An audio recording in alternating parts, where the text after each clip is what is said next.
Hello, good morning. നമ്മളിന്ന് പുട്ടുപൊടി ഉപയോഗിച്ചിട്ടൊരു നെയ്പ്പത്തലാണ് ഉണ്ടാക്കാൻ ഉദ്ദേശിക്കുന്നത് കേട്ടോ. അപ്പോൾ നമ്മൾ ഏത് പുട്ടുപൊടിയാണ് ഉപയോഗിക്കുന്നത് അത് നമുക്ക് യൂസ് ചെയ്യാം. ഞാൻ അജ്മയുടെ പുട്ടുപൊടിയാണ് എടുത്തിട്ടുള്ളത്.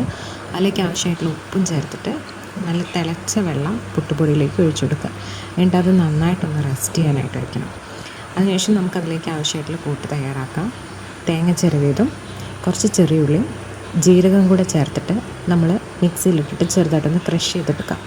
നന്നായിട്ട് അരച്ചെടുക്കേണ്ട ആവശ്യമില്ല, ജസ്റ്റ് ഒന്ന് ക്രഷ് ചെയ്തെടുത്താൽ മതി കേട്ടോ. നമുക്ക് ആവശ്യത്തിനനുസരിച്ച് നമ്മൾ ഒരുപാട് ഉണ്ടാക്കുന്നുണ്ടെങ്കിൽ അതിനനുസരിച്ച് നമുക്ക് പുട്ടുപൊടിയും തേങ്ങയൊക്കെ കൂടുതൽ ചേർക്കാം.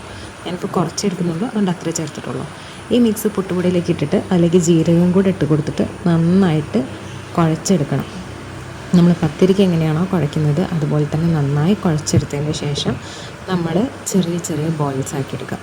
അതായത് നമ്മൾ പത്തിരിക്കൊക്കെ എടുക്കുന്ന ആ ഒരു അത്ര വലുപ്പത്തിൽ നല്ലൊരു ബോൾസ് ആക്കി എടുക്കുക. അത് നമുക്ക് കൈകൊണ്ട് വേണമെങ്കിൽ പ്രസ് ചെയ്തെടുക്കാം, അല്ലാന്നുണ്ടെങ്കിൽ ഇതുപോലെ പത്തിരീൻ്റെ പ്രസ്സറിൽ വെച്ചിട്ട് ജസ്റ്റ് അധികം വലുപ്പമില്ലാതെ ചെറിയ വലുപ്പത്തിൽ കുറച്ച് കട്ടിയിൽ പരത്തിയെടുക്കാം. ഇതുപോലെ എല്ലാം പരത്തിയതിന് ശേഷം ഒരു പാൻ ചൂടാക്കുക.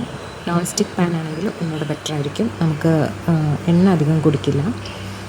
ഇതിപ്പോൾ ഞാൻ ഇരുമ്പ് ചീനച്ചട്ടിയാണ് വെച്ചിട്ടുള്ളത്. അതിലേക്ക് പാൻ വെച്ചിട്ട് എണ്ണ നന്നായി ചൂടായതിന് ശേഷം മാത്രം നമ്മൾ ഓരോ പത്തലായിട്ട് എടുത്തിട്ട് ഇങ്ങനെ ചുട്ടെടുക്കണം. ഒരു നല്ല ഗോൾഡൻ ബ്രൗൺ കളറാവുന്നത് വരെ നമുക്കിത് ചുട്ടെടുക്കാം. അപ്പോഴത്തേക്ക് ഇതിങ്ങനെ പൊള്ളച്ച് വരും, നല്ല ടേസ്റ്റാണ്. അതിങ്ങനെ മുറിച്ച് വെറുതെ കഴിക്കാനും ടേസ്റ്റാണ്. ഏറ്റവും ഇതിന് കോമ്പിനേഷനായിട്ട് വരുന്നത് ചിക്കൻ കറിയാണ്.